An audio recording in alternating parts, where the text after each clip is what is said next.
My name's Mark Hayward. I'm from Cornwall in UK, and I'd like to talk a little bit about some of the effects that structuralism has had on psychological thought, and particularly the language effects, and how it's permeated our language, and some of the ways that's influenced how we think and how we speak and the ideas we hold, and some of the ideas that it's much harder to entertain, really. So in relation to structuralism, and structuralism is, of course, the idea that we have an internal psychological structure. So this is like the layer metaphor. We have some things on the surface of our psychological structure that we can see that are obvious, like the language, the words we speak, the actions we take, that are visible to everybody. And underneath this, we have kind of a partly hidden layer of things that we call like defenses or drives or motives or needs that we might think we know a bit about ourselves, but might also be available for someone else to interpret for us and to speak on our behalf about what's going on under the surface. And further down, we have things like a core self. We have like a human nature, if you like. We might have essences, ideas about what exists at the core of the person. And these things at the core of the person drive what happens on the surface. So what happens on the surface, their actions and speech can be explained by the most deeply hidden bits of our core self, or our real self, our true self, our human essence, etc. This is like an onion theory, really, you know, that you can peel back the layers and find the kernel at the core. And a human nature is one of these important aspects, that we have this human nature. Now, we didn't always have a human nature. Human nature is a relatively recent idea. In the late 18th century, this idea began. Before that, we used to distinguish people, humans, from animals by talking about us as if we were creatures, yes, but endowed with reason. This is a phrase you might have heard. And this is what separated us from the animals, before the idea that now what separated us was that we had a human nature, they did not. And once you have a human nature, of course, it can become important to express that nature, to be true to that nature, to own who you really are, to know yourself. There are a lot of ideas that are sprung from this idea that we have a human nature. Of course, it's not a bad idea to have a human nature. I'm not suggesting that. But it is one idea out of many ideas. I think the important thing is to remember that we did not discover this idea under a stone. We invented it. And it's one of many possible ideas. So a lot of words have developed to describe and to express structuralism, psychological structuralism. Words like deep-seated needs, underlying issues, unconscious drives. There are lots of language now that's emerged that supports structuralist ideas. I would also add that structuralism, it's in psychology, but also exists elsewhere in life, in other domains of life. In, for example, literature, you might be aware that there are kind of structuralist analyses of writings where people will look at a book. Book clubs might read a book and they might look at it and say, oh, well, this is what we talked about. But these are some of the things that we think were going on under the surface. These are some of the ideas that we think the author had. Let's read between the lines here a bit and try to work out what kind of character, this person in the book really had. So this is structuralism in language and literature. You might also see it in geology, where you might see a nice rock and you think, well, that's a very pretty rock. And then you might break it open, put it under a microscope, and you might see like a crystalline structure inside. This is structuralism in geology.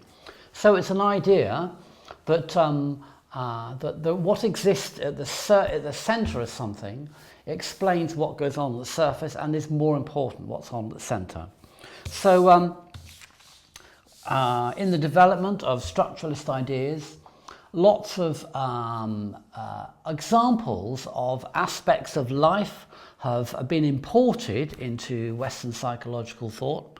This is Western psychological thought, okay? This is a cultural idea, structuralism, There are some cultures you would go to where they would not have heard of these ideas. For example, some Aboriginal cultures are not structuralists. They do not think about themselves as having an internal psychological structure. Some traditional Chinese cultures also have never bought into this way of thinking. So when in psychology we might like to think of ourselves as post-structuralist in our thinking, this is only really relevant if we've taken up structuralism first. So if you think about this in relation to some of these Aboriginal or Chinese communities, they cannot be post-structuralist because they've never been structuralist. So more accurately, we would have to call them non-structuralist. Okay. So let's look at where some of the language has come from that we now use to reflect structuralist ideas. One of the early places in our world where we've drawn language from is from steam engines, from hydraulics. Now, some of the ideas that are popular in psychology now are the ideas of like containment, that things need containing, that people need containing, situations need containing, and that it's important not to build up too much pressure in a psychological system. People need to be able to vent. Okay? Bottling things up can be a dangerous idea. Now, this idea is important in steam engines. Steam engines really do have a boiler that needs to contain pressure, that has to have some venting system. If the pressure builds up too much, all sorts of things could happen that would be unhelpful. So this is not a metaphor in relation to steam engines, but we imported it to think that maybe people are like steam engines, and maybe we are. You know, again, it's not a bad idea, it's just an idea. When we talk about letting off steam, this is a clear link with that earlier idea. So let's look at another idea which has been very popular in psychology and Western psychology, the idea that people have psychological needs. Now, this is people's psychological needs would be one of those partly concealed phenomena that I might say, well, I have this need and that need. Someone else might interpret me and say, well, I think also, Mark, you need this. I think you have this need and that need as well, but you might not be able to see it. So this is one of the effects of structuralist thought, that some people can become experts on other people's lives. Some people can become authorities on other people's lives. So, and that becomes hazardous. I was talking to a much-loved colleague at work a while ago who was trained in psychoanalysis, and we were chatting about something, I don't remember what, in the staff room, and he said to me, "Oh, Mark, I think you're projecting now." And I was having to think, well, what does projection mean again? I can never remember what this means. And it got scratching my head while he was carrying on talking. And then I thought, I remembered, this is what projection means. So I said, "No, John, I'm not projecting." And he said, now you're in denial. Okay. So once again, it was impossible for me to have authority over what was going on, because he was claiming, if you like to know more about my kind of internal machinations than I knew myself. Now, I don't think this was intended in any unhelpful way, but this is one of the possibilities when we have a theory that we can apply to other people's lives, where we can have authority over how they get defined. That's a hazard of it. So psychological needs are as one example of this. Where psychological needs, we haven't always had them, of course. You know, no one had psychological needs before 1929.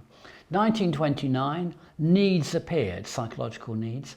And these days, everyone has psychological needs. Most people have multiple psychological needs. You know, we have more psychological needs than we have washing machines or mobile phones or anything.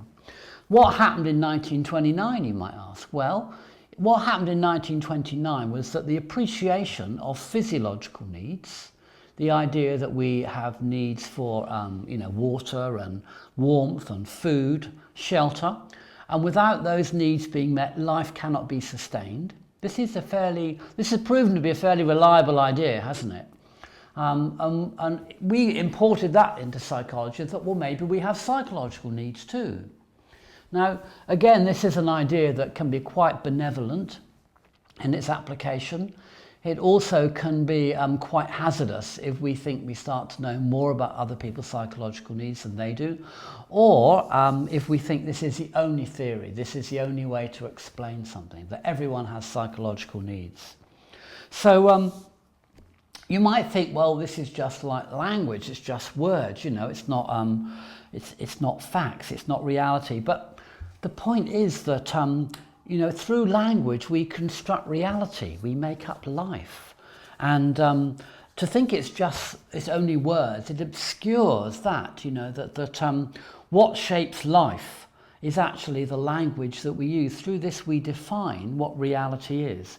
I've seen some people who've explained away harmful actions on the basis that they were just meeting their needs, they were just being who they truly are.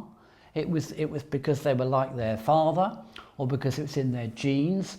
There's something internal and deep in their structure that explains why they had to do what they do. What this does is at least partially absolve them from responsibility for that, because it's as if they cannot have any control over it. You see, now this becomes quite harmful, doesn't it? The effects of this language are not neutral when they're taken up in these ways. It used to be that people had wants or wishes or desires, but now people are more likely to say they have needs. When you talk about a person's needs, there's a much stronger implication that there's something deep down, some process going on deep down, which explains what's happening on the surface, some kind of recasting of wants and wishes as needs. This has happened also with in our work with children, where you see people and children used to have actions, they used to do things, but it's much more likely now that children will have behaviours. This is a much more common word that's used in relation to children. So, and when we use the word behaviours instead of actions, all sorts of things happen. One of the things is that we can get into interpretation. Oh, well, this is attention-seeking behaviour, therefore what we need to do is this. It can invite people to get into control of that, behaviour management. Behaviour management has become a very popular idea. There's a lot written about behaviour management. In narrative therapy, we really have no interest in behaviour management with children. What we are interested in, of course, though, is consulting children about their actions. Now, to consult a child about their actions is a wholly different idea and practice than to manage a child's behaviour. Okay. So let's go forward in time, in history, and think, well, where did other language come from? I think one of the next important things that happened that have contributed to the language we've taken up is the World War, the First World War. Because analyses of the First World War and what helped people gain victory in the First World War is machine technologies. So there's been a very popular idea that what won the First World War was the side, you know, the forces, the countries that had the best tanks, had the best aircraft, the best ships, the best submarines, the best guns, okay, the best armoured vehicles. So machine technologies became very important in determining what's happened. And we imported this idea again. Maybe people are like machines. So a particular place in which we've done that is in trying to repair what's gone wrong. So if something has gone wrong with someone, there's some kind of problem between people perhaps, then or with a person, the idea is that we can take them somehow apart a bit. We, like you might take a machine apart. You might find out what's wrong in the heart or the core of the machine. You might replace it or rework it.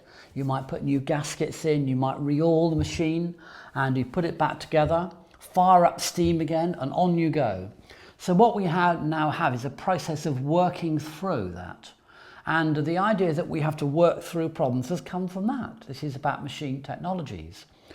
Again, I'm not saying it's a wrong idea or a bad idea, except when it's the only idea. And one example of that idea was I used to work in a community for people who had drug habits. And there were two communities a couple of miles away from each other. The one couple of miles away from where I worked in a very different way. What they did, they had this theory that you have to break people down first, then you have to build people up. You may be familiar with that theory when someone has big major difficulties in life. This is what they tried to do. They tried to break the person down, and they did it by practices like making them walk around a community with placards around their neck saying things like, "I'm a liar, I'm a thief, I am not to be trusted." And that was what was meant to break a person down. And then they tried to build them up through practices and processes of group therapy. Okay? So this is an example of that idea in action. Pull things to bits, repair what's wrong at the core, rebuild them, work through that whole process, and then on you go. So we were conceptualized as sophisticated machines, really. Now, if we go on in history a bit further, come a bit closer to the present, let's look at the Second World War, because what most analyses think won the Second World War is different from what won the First World War.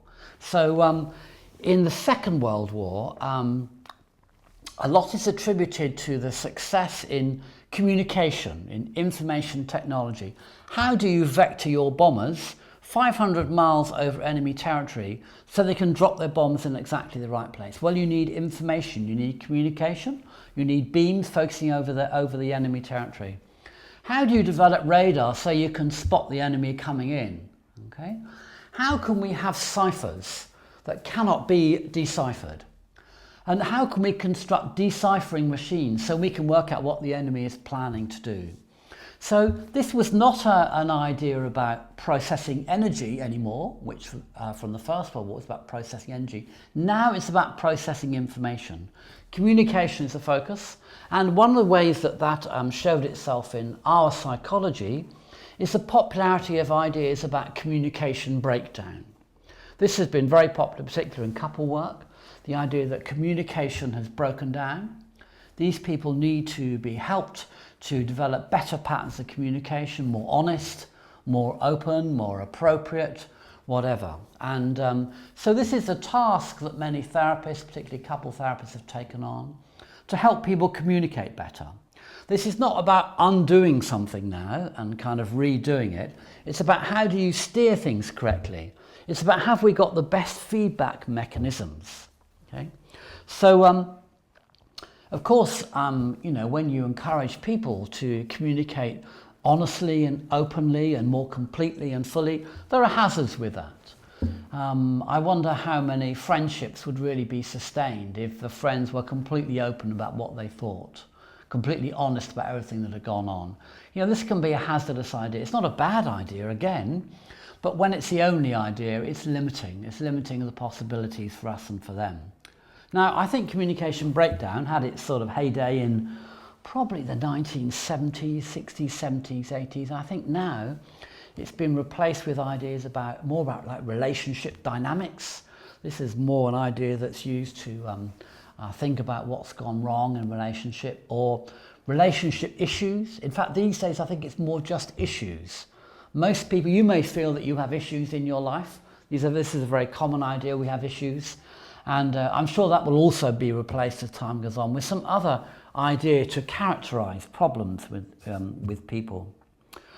So let's just move on a bit more. So after the Second World War, let's look at some of the major world influences that have affected people's lives. Well, I think in the 70s, the 80s, and right up to today, there's been a huge impact of globalization, market economies, major companies that are involved in banking, mining, commerce, and so now we've taken up ideas from there into human psychology.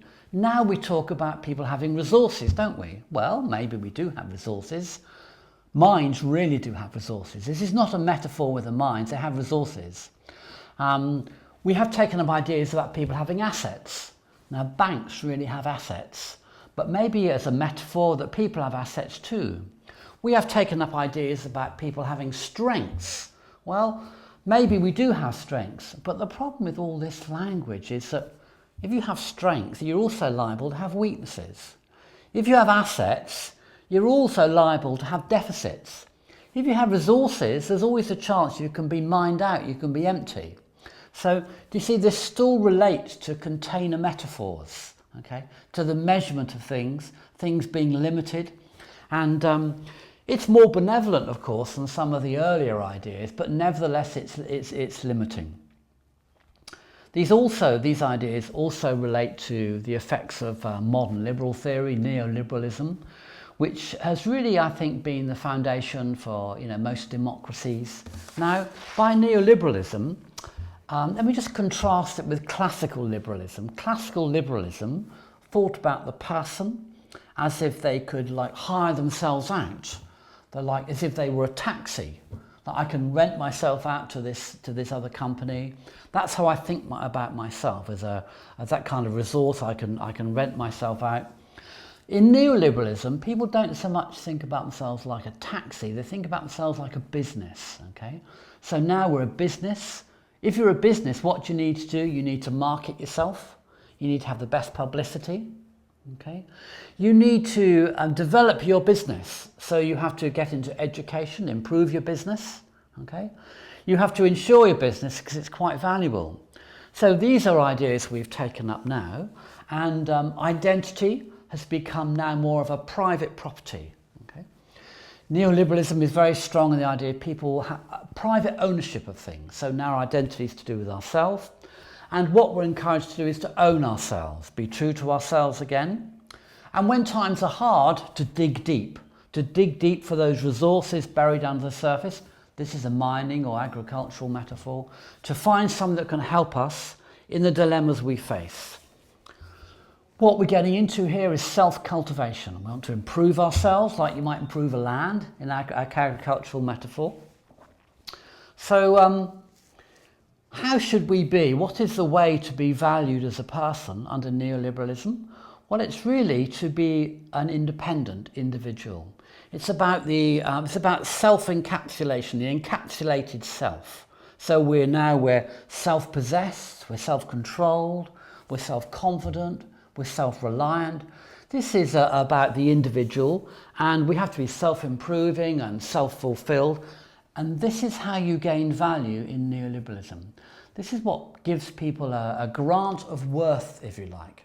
This is not moral worth. It's not about I'm a valuable person because I'm a good person, I'm a saintly or I'm an ethical person, or I'm a religious person, I keep true to these ethics. This is I'm a good person because I measure up to these ideals about how a good person should be. So I'm a self-made man. Okay, I did this myself. This is a popular idea, and this is how people can feel a sense of value these days. Now, some of us might feel that we can measure up to these ideals for how we should be. Most of us have a sense that we're not quite as together as perhaps we should be. We might be in a meeting or we might be in a social situation, we might look around the room. You see people and think, well, they look like they've got their lives together. They look like they're pretty sorted. Okay, and you might not personally feel that you're quite as sorted altogether as other people look. But what you're liable to do is to discipline your expressions, to act in ways as if you do feel how you know you're meant to feel. So this is why so many of us look like we've got our acts together. And we may not privately feel we're quite as together as we look. And the way to help ourselves feel better, well, one way to market ourselves, well, we can do it through Facebook. We can constantly upgrade our image, our profile. This is what we're doing. This is how we look these days. And we also do it through branding. So one way to achieve a valuable identity now might be to do things like, well, I wear Nike shoes. Okay, I have an iPhone 10, of course, and I drive a BMW. So this is now how identity is more likely to be achieved. And again, if you've got what it takes to buy all these things, to constantly refresh your Facebook profile, then you might feel you've got it together. If you're not able to do those things, don't have those resources to bring to bear, you might feel you've not quite made it. You're not as together as other people are. You might be a bit of a failure. You might even feel like you're a loser. This is a very freely available term now, to be a bit of a failure or loser. What happens then is You're likely to come up with conclusions about yourself that are negative. You might get into things like stress. You might experience stress. You might get into self-harm. You might get into depression, to anxiety, maybe even suicide attempts. These are some of the consequences in our neoliberal world for when you don't feel you're quite measuring up. And of course, these consequences, these are the expressions of the people that we work with. This is our bread and butter. And it's important to remember that I think our world has created these symptoms that now keep us in work. Okay, that's it. Thank you.